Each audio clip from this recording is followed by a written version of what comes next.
Welcome to SoundBreaker. In today's episode, we're talking to Dorian Perron, who is a groundbreaker in the music industry. Thank you for joining us. For our listeners who might not be familiar with you, could you please introduce yourself and tell us a little bit about what do you do? Not too much, so we can get into it later deeper. A pleasure to be here and pleasure to be invited. I'm Dorian. I'm the co-founder of Groover, which is a music platform helping artists getting in touch with music curators. So it can be bloggers, playlist curators, labels. And what we're trying to do is help them get in touch with these people, but also get answers and make sure that their music is getting listened to. So really making this connection between artists and industry professionals, media outlets, the people who can help them. Part of this adventure since the beginning by founding it and helping especially on everything related to business operations and music operations. I also founded a music blog in the past and still like trying to keep it alive, even though Groover takes a lot of time, and I'm also a DJ for a few times. Great. What an amazing introduction. Dorian, is it possible that we can go back a bit in years where how did your passion, your love, your pursuing for music started back in teenage or younger than that? Was it how do you get influenced by want to be in the music business, or whether the creative side or the business side of it? Was it your parents? Was it you, a relative, an older brother, sister? Please I, share with us. Yes, of course. I think it's a bit of a mixture between my parents and myself. I was passionate about music since the very beginning. I got to listen to very good music thanks to to my dad, who educated me well. And one thing he did, and that I started doing, totally imitating him, was going to disc stores, buying some CDs. From the independent area, just like the cool covers, the cool artworks, and just like flashing the barcodes and seeing which ones were like, oh, this one is interesting, and then going back home with the CDs. Mm. And so I started doing that a lot and spending all the little money I had at the time. And so one day, I think it was 2013, so I was 19, and I started a music blog, wanting to share some cool tracks that I was discovering from unknown artists, just to Hmm. share them with my friends. I thought I was the first one doing that, and I realized I wasn't. There were thousands of people doing the same. And at the same time, I played the guitar, the piano, and singing. And so it was a whole of a big passion, nothing very professional, but I was really taking it to the heart, to really discovering more about music, practicing it, but also discovering new artists and making them discovered from the start. Amazing. Amazing. Can you share how Groover has revolutionized music promotion for independent artists, particularly in terms of connecting them to curators and industry professionals? Please. Yes, of course. Groover, we started it because we started by with my co-founders Romain and Raphael when we started working on this project. We wanted to help independent artists, and the first thing we did was calling hundreds of them. Actually, it was 200 calls that we did for a month, spending a lot of time with them, asking very open questions about what their daily life was and what problems they were encountering. And what everybody was telling us was that they were finding solutions to produce music, distribute it, and finding friends to do their artworks and their music videos. But what they couldn't find is a way to have more than their friends and their mom and their dog listening to their music. So it was actually like the biggest issue they were encountering, this and playing live shows, but which is very related in a way, because it's Hmm. everything about like showing your art to more people and bring more people to listen to your music and discovering it.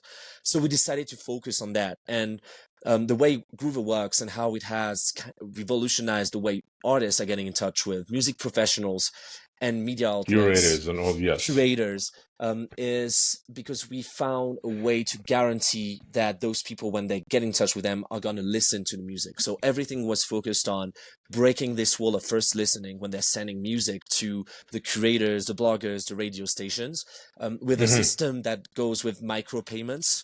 And the micropayments help ensure that the media outlets, the curators, are going to listen to the music, and give feedback, positive or negative. They keep entirely independent on an editorial point of view. They're not pushed to share or anything, but they are pushed to listen to the music, consider whether they want to share it or not, and artists are receiving Hmm. answers, which is the biggest difference. And it's everything relies in that, in the fact that we ensure that the music is listened to and they get feedback, so they can evolve, they can better know what the music is and who they should reach out to, and they get Uh-huh. sharing opportunities from them.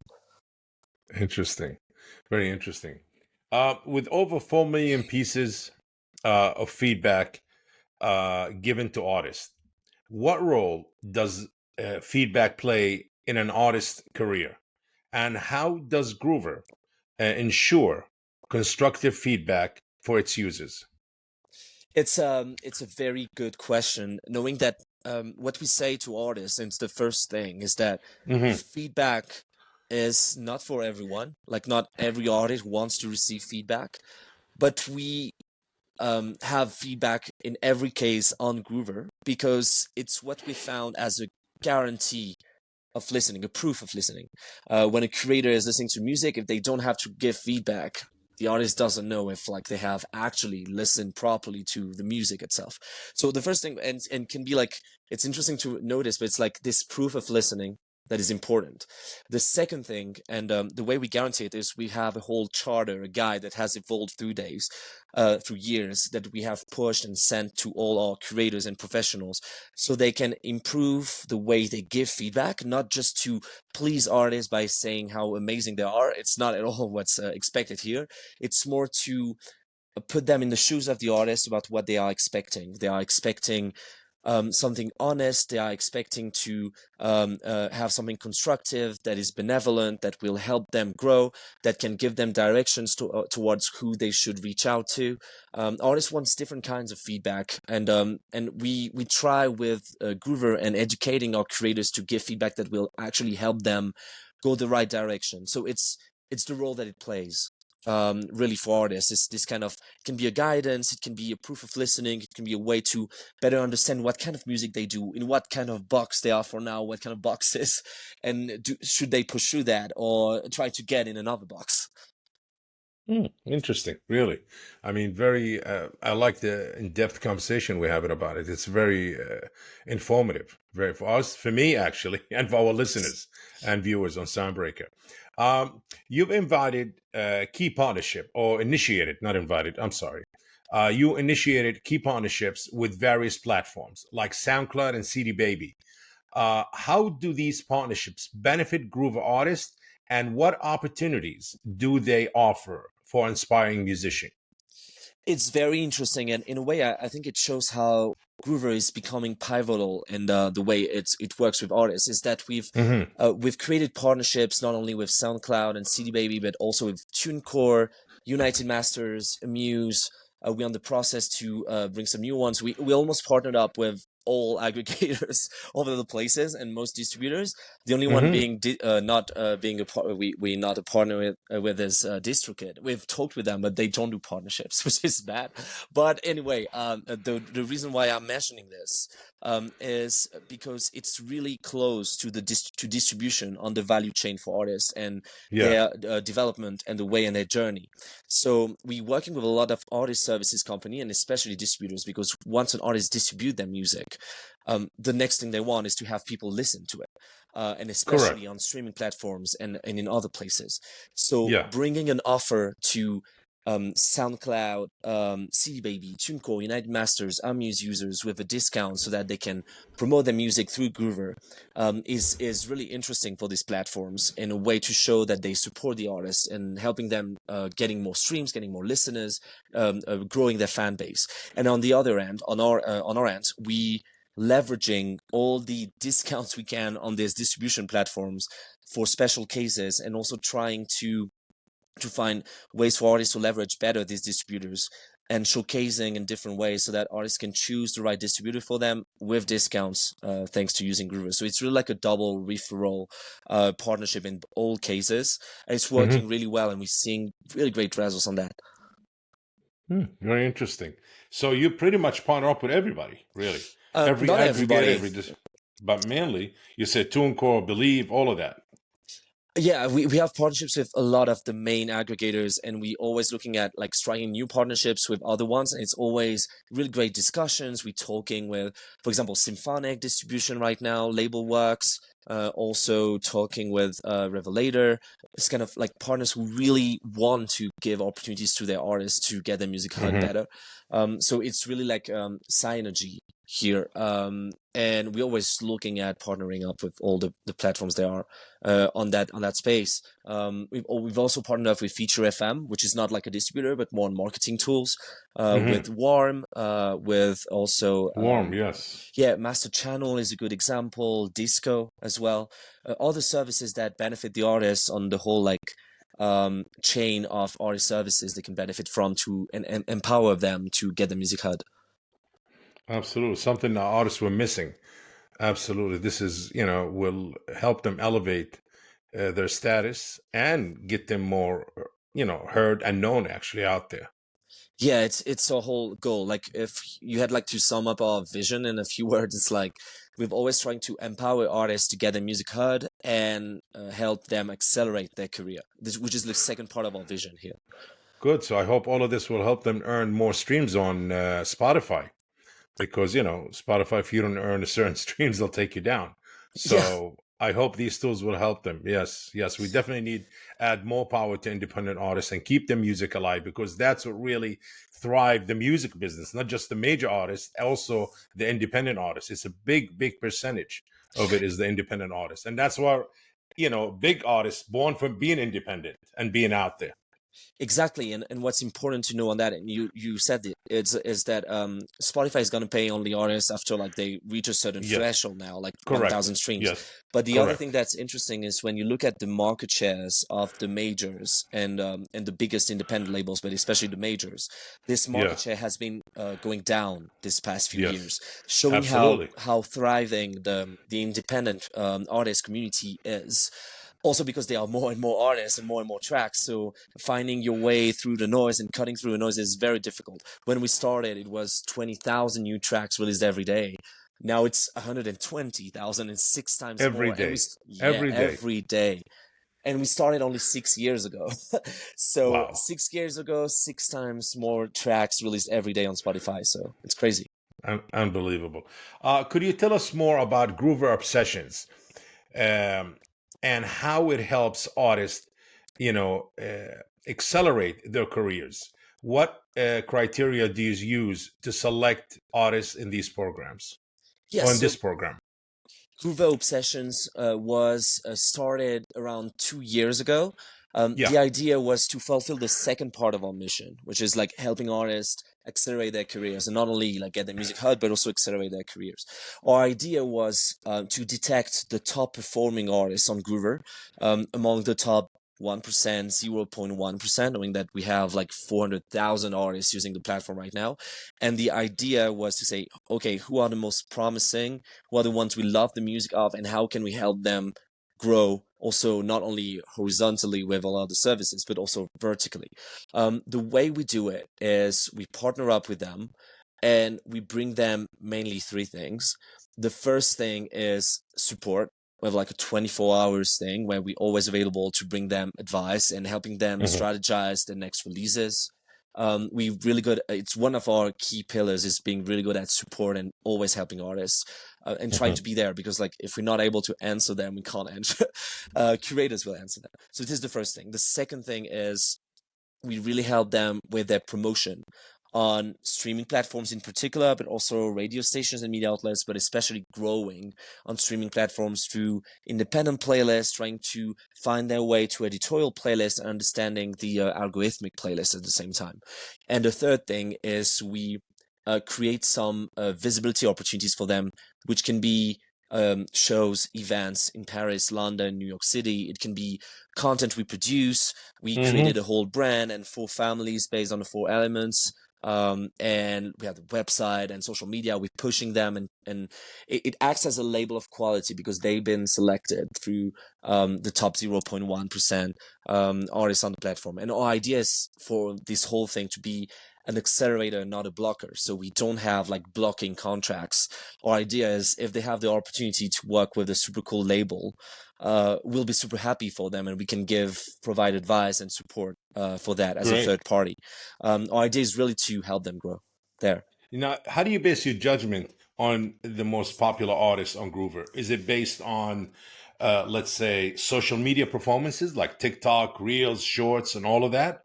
Because a lot of the music, a lot of artists were born from these platforms by music that's being, played on viral videos and, became popular, or just the streaming platforms such as Apple, Deezer, Spotify, Amazon, and so forth.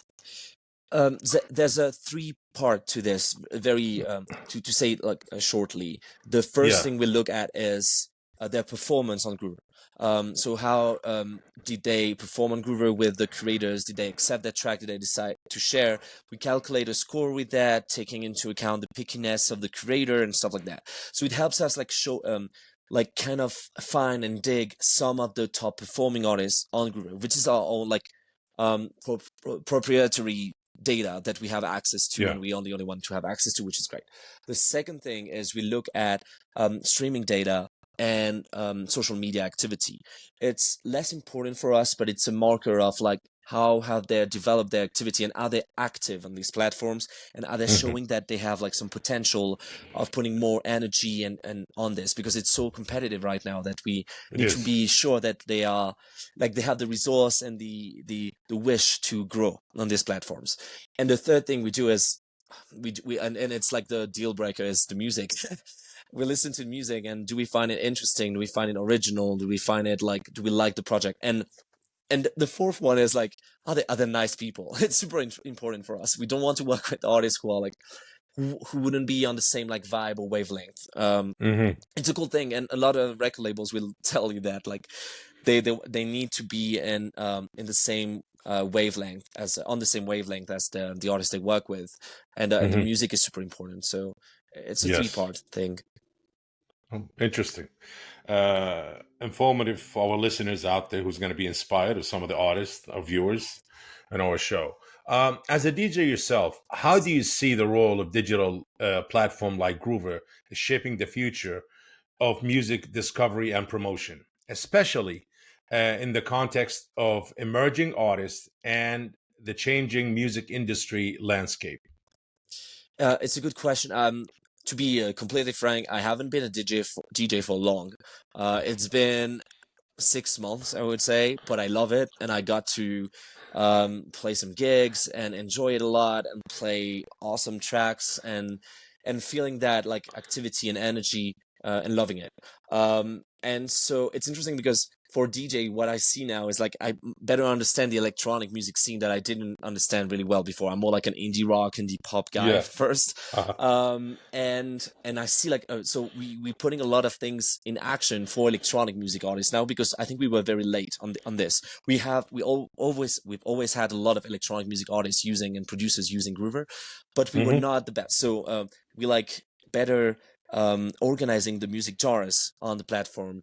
We gonna introduce a new DJ category in the upcoming months, so that artists can submit their music to DJs, so that it can be played in their sets. We also Oh, partnering up with really cool festivals in France, in the US. So we're trying to find new opportunities for them. To put that aside, more generally for independent artists, a platform like Groover, it's not sufficient to help you grow and really make a career. Like, it's not sufficient at all, but it's a key part of contributing to the snowball of what's happening around your projects, what's bringing you more visibility, more fans, more audience, and at the same time, what's bringing you more legitimacy. I think it's the two thing here. It's like Groover, you're reaching out to music creators, bloggers, radio stations, record labels, and these people that they can bring you more visibility, they can bring you more yes. streams and audience, but they can also bring you the legitimacy of like you've been broadcast on that radio station, you can communicate about it as a social proof thing. It will bring more people to listen to music. So Groover plays a big role in that. When people ask me, yeah, I didn't get like 10,000 of streams from the shares I got, but when you look at it, they got shared, for example, in an article by a chief editor from Rolling Stone in Argentina. You can say, hey, Hmm. just make a post about that. You'll see the impact of being shared by these kind of brands on your whole project in itself. It's still super important. And I think it's still the role they can play, media outlets, magazines, blogs, is the power of their brand on the legitimacy they can bring to artists. How we can push some festivals to book the artist that they wouldn't have booked if it's just an artist who has like millions of streams on Spotify but no brand on the side. Got it. Yes, yes, yes. I mean, so that Groover does play a major role in enhancing the artist. How should I say? Enhancing their speed to get to the level they want to be at. Yes, it's it's a Whether it's a yes, booster. It's a booster for yes, me, and definitely. and what's very interesting is that it's not only about promotion visibility, because you can also get in touch with managers, record labels, bookers, publishers. So like sometimes it's just like one submission to one person, one encounter, and then Yes, it's gonna change your whole career. Like I was at a correct. festival in France called it's the off festival of Transmusical, which is one of the biggest like festivals in France, where What months KEXP is was it in? partnering up. It's in December. It was in December Oh, this year, and I oh, was okay. and I was in at the Spotify for Artists house they were doing during that festival, Yeah. where all the artists were invited.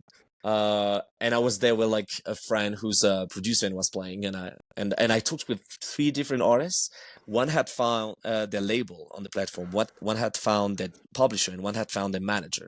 And I was like, Lovely. and I didn't know about it. So we don't even know about all the encounters that happened. So it's what like makes us continuous, like this whole connection between artists and people who can help them, which is very complicated today because it's so like overwhelmed. Well, definitely something artists were missing, and you guys brought that to the table. Absolutely. Groover is the helping hand for all independent artists. Yeah, Absolutely. what we're trying to do for sure. Yes. Um, that's really an incredible journey so far you had. And the music industry known for its challenges and setbacks. Can you share a difficult moment you faced in your career and how did you overcome it? Yeah, it's to be honest, it's what cool is that we put so much dedication. I found the best co-founders ever. Our team is amazing. Hmm. So the setbacks we encounter, they are like counterbalanced by really cool things happening and having this kind of positive attitude and resilience. But to Hmm. give a few examples, I think in the beginning when we started, we were really dedicated in to help artists, and one category of people who were kind of afraid of what we were doing were PR officers, like PR agents, Hmm. because they're fearing for their jobs, which is now we see it's not actually an issue because like PR officers, PR agents, they come later in the process. They come when the artist has already a bit of visibility, and they come as a real accelerator to make them like grow with bigger outlets, which we more focus on like small and medium-sized outlets. But in the beginning, when we were coming to events, it happened that we had like PR agents like come at us and really be like very aggressive. Mm. But what was cool is that actually like I thank the ones that came to talk to us, because then we could debate and we could talk and we can discuss, and they actually became users on the platform. But it was tough to get this kind of like criticism. But the whole ones who didn't talk to us, and it was very Yes, frustrating. It was tough in the beginning, and we made peace with it. But in the beginning, it was something that was tough. And if I can share the second thing, it's please. building a tech platform and a tech company. Tech development can take a lot of time. Sometimes you have a lot of ambition about what you want and what you want to put in place on the platform, and you have to make like priorities about like what you're gonna put in terms of new features. And I'm handling a lot of support, the support system and the artists who are like telling us if there's a bug or if there's something they want on the platform. They're happy and they're unhappy, and it can be like very tiring on an emotional point of view. And sometimes they're asking for the same things, and we know we need to do it, but we can't for now, and it's on a roadmap. And this kind of frustration can be like sometimes very tiring and go like to Yes. tension, a lot of tension within the. But we overcome it, and it's cool.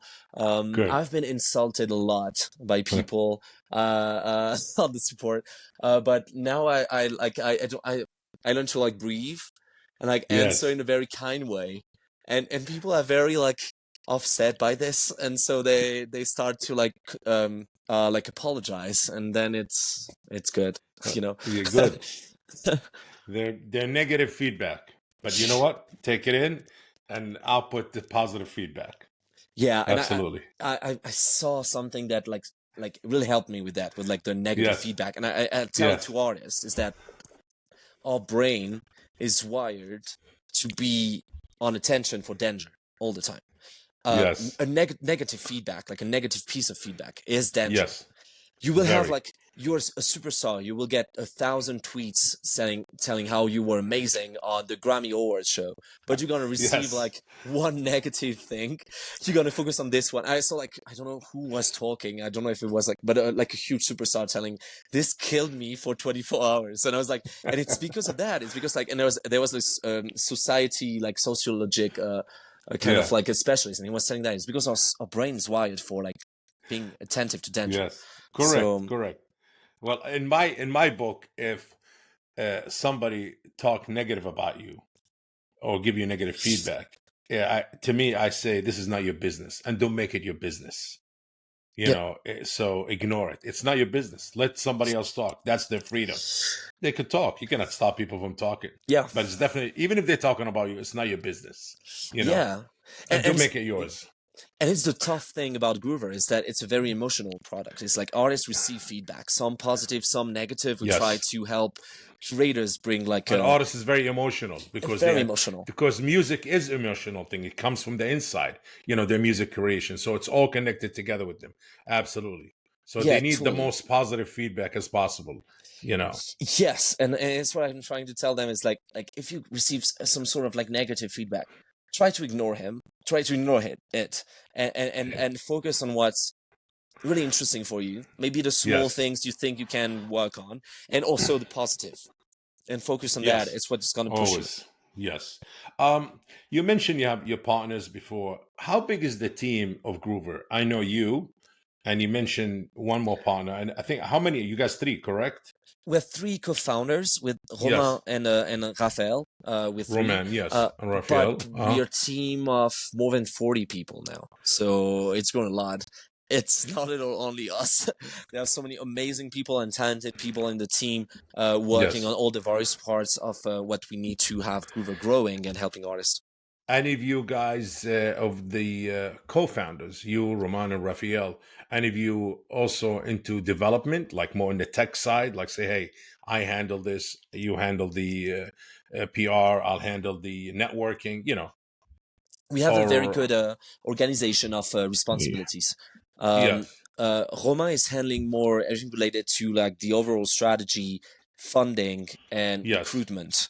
uh-huh, Um, Raphael is handling product, so everything related to how the platform will look like and evolve. And I'm handling everything operations within business and music. hmm, So and we trust each other a lot, and we align all the time. We have lunch every 2 weeks, and we see each other all the time. So it's great, it's an alignment that's very important, and we really wary of how we are gonna organize the team so we have the best efficiency to grow and improve the platform and serve the artist the best way. great. I know our viewers and listeners are very curious about your, because they're going to be inspired about your story, what are you doing, and how's the funding going? If you don't mind me asking, if you it's okay for you to answer, what phase of funding, and if you could share how much you guys raised so far and what are you guys looking to raise? Yes, of course. So, first Yeah. thing is grew a lot, and we started out in France, but now France is only 18% of our business. 40% is Hmm. in the US, 10% in the UK. It's growing all around the world, so we need like funding to keep on growing that.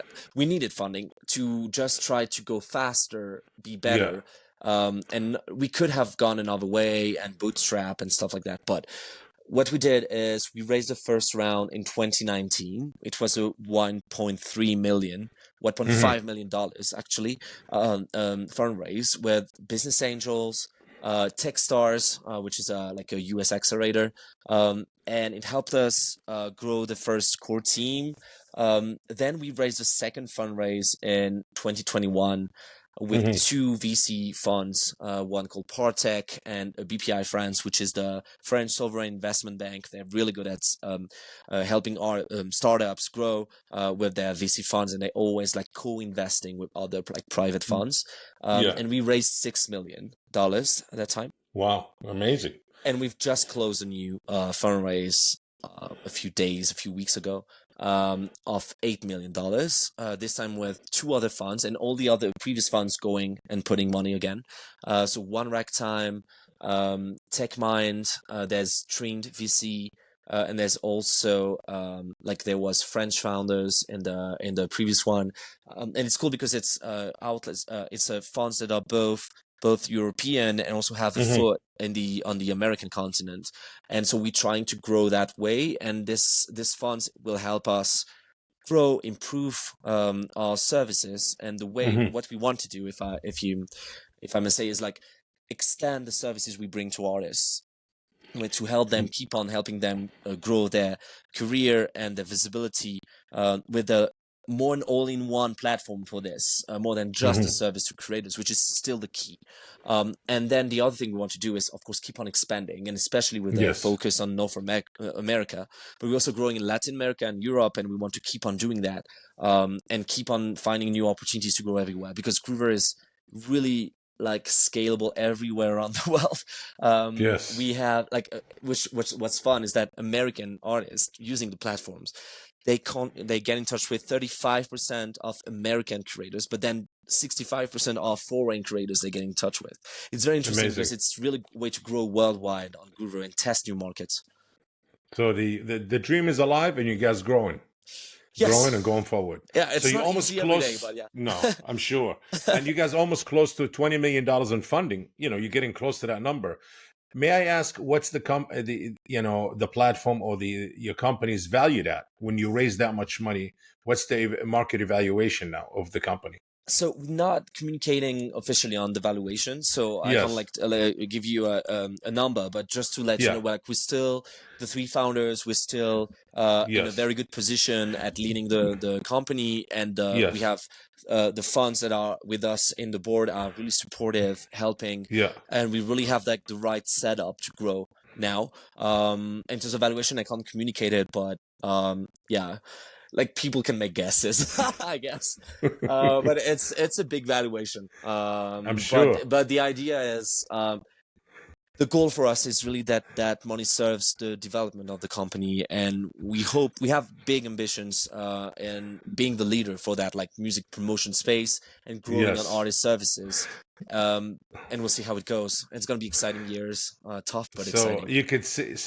you could see ahead the unicorn status in Groover. I think it will take a lot of time if it happens. But for now, like if you take an example of a company, Believe, which is also a French Believe company. Digital. Yes. Yeah, Denis is French. Yes. yeah, Yes. they grew in an amazing way. They did. They did an Absolutely. IPO. Currently, they talking about becoming private again. Yes, buying it back. Denise talking about buying Yeah, the company back. I read the article and I was like, wow, okay, yeah. I bought it. okay. I bought a few shares like You did. 3 weeks ago. Crazy, plus 50% on the Uh-huh. share price. So no, but Uh, I'm like it's like it's a big success, and we want to be not challengers, but we want to be on music promotion visibility what Believe has become on distribution with other companies, of course. But we yes, want to yes. grow on that, on like That this step level. of like Yes. how do we help That artists. magnitude. Yes, yes.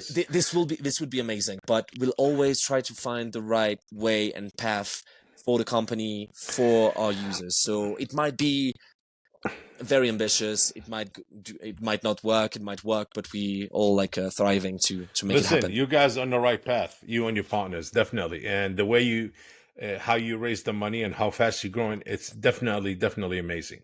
Thank you. Um, Yes. In your opinion, what is the most common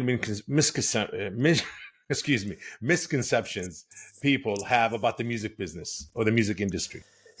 I would say it's misconception, but a lot of people have understood this as misconceptions. But Yes. some examples I have in mind is um, you'll find some people saying, "Hey, you just need to have a good song, and then everything will happen for you."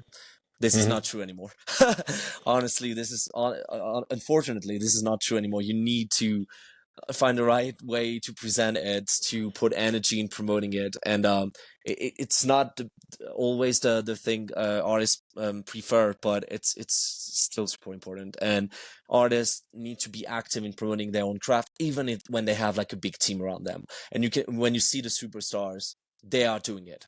They are not saying like it's just the people around me doing the thing. They are active on social media. They are very attentive to their brand image. When you look at people like Taylor Swift or people like that, they are like entrepreneurs. Like they know how to do it this way. Yes. Um, Another thing I've seen is, um, and I'm talking to people who want to work in the music industry, Yes. is that the more people I see applying to Groover and who are like in the music industry, they're all telling me I want to become an A&R. You know, I want to become an.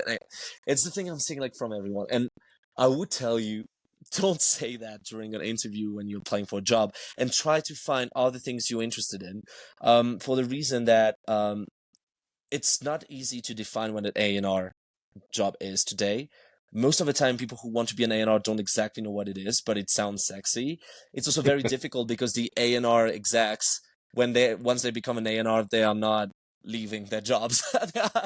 So it's Yes. very hard to find positions on that, and also because it's important to scout new artists, but there's also so much need in helping them develop their careers and helping them grow. Um, and I feel that if you want to really grow in the music industry this way, it can be more important for you to find Yes. your own project, your own artists you want to support, the people the actions you want to do, the projects you want to do. If you want to start a festival with friends or things like that, then the studies you're doing on the side, or the university you went to, or Yes. the company you apply to and where you work. Of course, it can be cool on your CV, but the music industry is really good for that. So it's more like a misconception that we can have, but like something that is cool about the music industry is that you can get into the music industry only by getting into it, wanting to work with Hmm. artists, going to parties and network with people just because you want to find someone you want to work with and that will make you grow there. You don't need to go through a lot of studies and things like that. And I did a business school, very good business school in France. I did UC Berkeley. I'm like, Hmm. I have too many diplomas. Honestly, with investors, it was great. In the music industry, I'm hiding it. I'm not selling it. It's Ah. like it's not helping me in a way Yes. that like what will help you in the music industry is your track record with working with artists and what we will actually do, which is really Mm. cool, I think. Yes. Yes. Um, Collaboration is a key element in the music world. Could you share a memorable collaboration story or someone that you worked with that left an impact on you? It's tough to choose. Like my co-founders are the best, as I was saying. Uh, So they honestly like we'll go through this adventure together. So this is a really good collaboration. And they still like co-founding a startup is like a wedding and like getting married. And it's like totally true. And it's been 6 years, so it's not like it's starting to be quite a wedding, a marriage. Then if I'm talking about like there were some really cool people I met um, that helped us draw the first partnerships. Um, that helped us grow in the US in particular. yeah. There are many of them, but I talked about the companies before, um, so I won't like say the names again. But people like Dan Truman, who was working at TuneCore before, now at Spotify. Alex Yeah. Trevino, she was working at City Baby. Andrea Gleason from TuneCore, who trusted Groover as well. Yes. Ferial, who was working at TuneCore and then City Baby. Jordan from SoundCloud, he was amazing. There's the team at Disco, they're between Australia and the US, and they're also like Mm. amazing. And we're organizing a show together at Yeah. South by. It's Hmm. gonna be the third year in a row.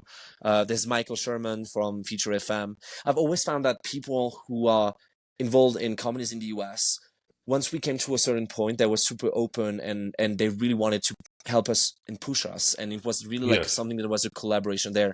And that's what I really love about Americans compared to French people, like much more open to collaborating and finding the right business line and finding something that's a win-win that people in Europe. I don't want to like say bad things about French people. French people are really great as well, but the best people I've collaborated with were people from other countries than France, and especially people from the US or English-speaking countries and Anglo-Saxon cultures. Amazing. Great to hear. Technology has significantly changed the music landscape. How have advancement in technology influenced your work and music industry as a whole? So technology itself, it's interesting because when we started Groover, artists were focusing on trying to get onto blogs, you know. Yes, Uh, yes. Radio stations are still a thing, but they were even more a thing in the time. And actually now, like technology and how people are discovering music through streaming platforms mainly or YouTube, it pushed Yeah. artists to really focus on trying to get onto playlists. Hmm. Now there's also like social media influencers. You must have seen all the like some TikTok or Instagram influencers who are like really putting a very engaging content about discovering new music, which are really interesting. So it's more about like how the behaviors are evolving on those platforms, and how those platforms are becoming more user friendly and going with the generations that is changing a lot the landscape on what we are focusing on. Hmm. Regarding technology, there's of course AI doing a lot of stuff right now, Correct. and changing a lot of things in the industry. We're trying to find ways to leverage it the right way as something that could help artists and fuel some of our services. But we're really exploring and not being like full on it because we we really want to become experts at it and understand how to really use it the right way Hmm. before branding Groover as like Groover is changing as Groover.ai or something like this. You know, it's not it's not the point. We're really focusing on like the human connection between artists and industry professionals, and so we have to find AI as a way to nurture this. So it's interesting to see how AI can be both Will frightening play and at out. the same Yes. time, yeah, it's a trade-off, frightening and a really good help. And I'm seeing like a good way I'm saying it, like my girlfriend right now is she's a DJ and a producer, and Hmm. she she produces really well, and she doesn't use AI for it. Uh, but she doesn't know how to write lyrics or find sometimes ideas about how she wants to present it. And she's using a chat GPT a lot for that, like to nurture ideas of lyrics, of themes, of things that could be interesting if she wants to collaborate more on like pop related tracks rather than Yeah. pure electronic or techno tracks. And I see like how it's helping her like in her creativity in the space where she's not an expert yet. And I find like AI being super powerful for that, like helping artists who have the wish to become really good like and complete artists grow in the spaces where they're not experts yet. And I Yes. find it very fascinating for that. Simple. How do you stay updated on the latest trends, innovations, and changes in the industry, and how important for you to continue to learn? It's super important. To be honest, I find a lot of news on LinkedIn. LinkedIn is really good for that. Key newspaper outlets like Music Business Worldwide or Musicali, very good research papers like Media. Yeah. They're really good at like helping us like navigate through what's happening in the music industry right now. The other Correct. thing I do is I go to events, I go to conferences, I go and I meet with people. I honestly, when I go to events, I know that people go to events and like, I'm going to events, I'm going to meet people at places. Before I go to an event, I go through the whole database of people and just like, Pick. oh yeah, contacting so many people, and my day is full of like. Sometimes I go to an event, and I'm like, I want to have met with at least 50 people one on one. It's like just meeting with people, talking with them, exchanging, and getting their feedback and their insights.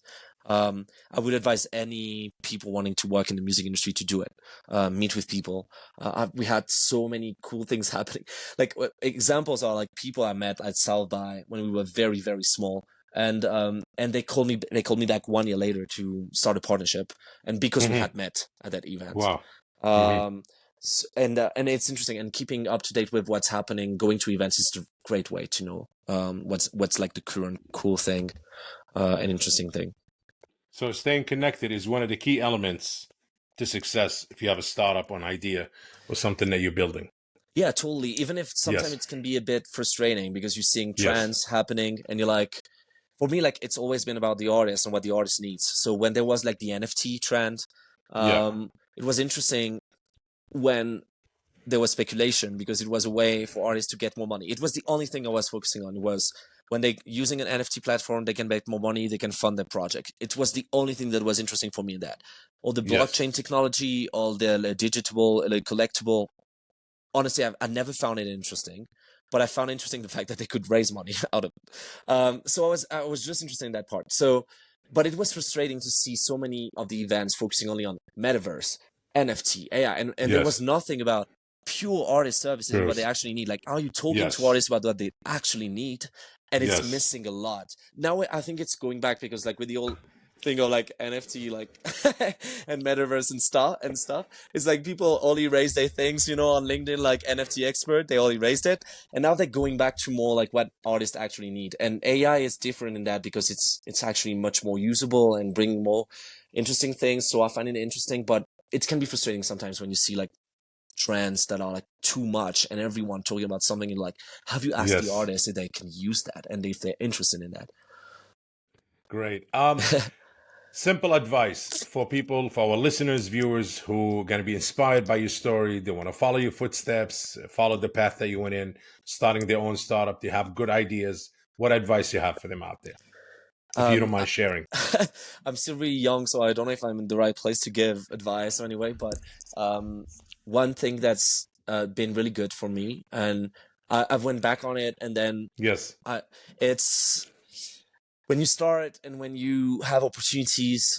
I would say you should say yes to almost everything that sounds a bit interesting, or you think you're gonna Hmm. meet with people.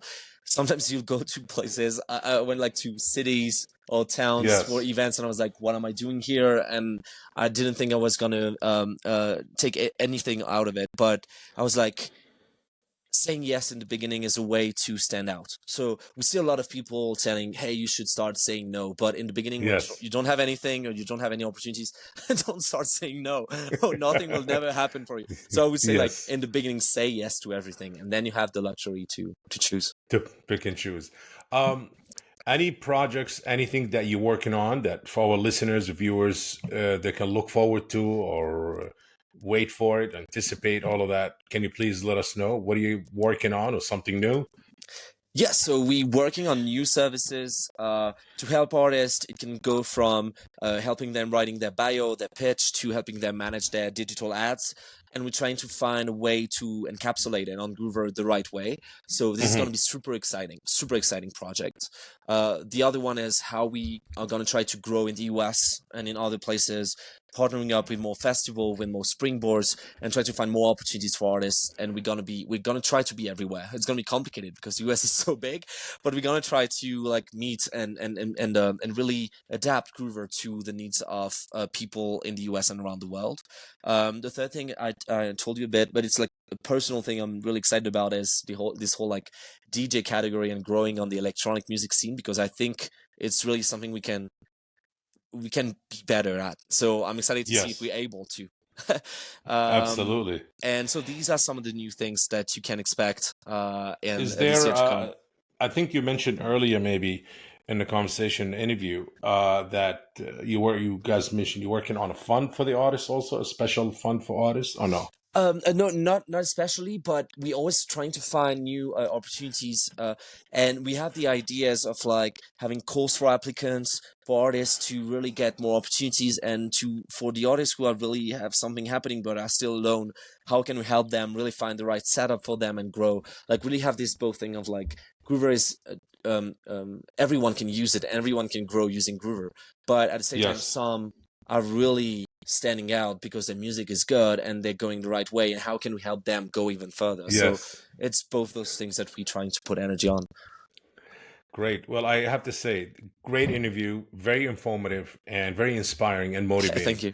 Absolutely. I'm sure our viewers at Soundbreakers and listeners will find this extremely inspiring to pursue their dreams. And also, some of them might be artists and they're going to join your platform. Um, well, I want to thank you for joining us today. And this concludes today's episode of Soundbreaker. Please make sure you follow us on socials to stay tuned في new episode. See you and thank you very much. Thank you very much. And it was an amazing interview and amazing questions. So thank you. My pleasure. My pleasure having you. Absolutely. If you enjoyed today's episode, make sure to share the SoundBreaker podcast. And if you are joining us on YouTube, please like this video and subscribe to the channel. Until next time.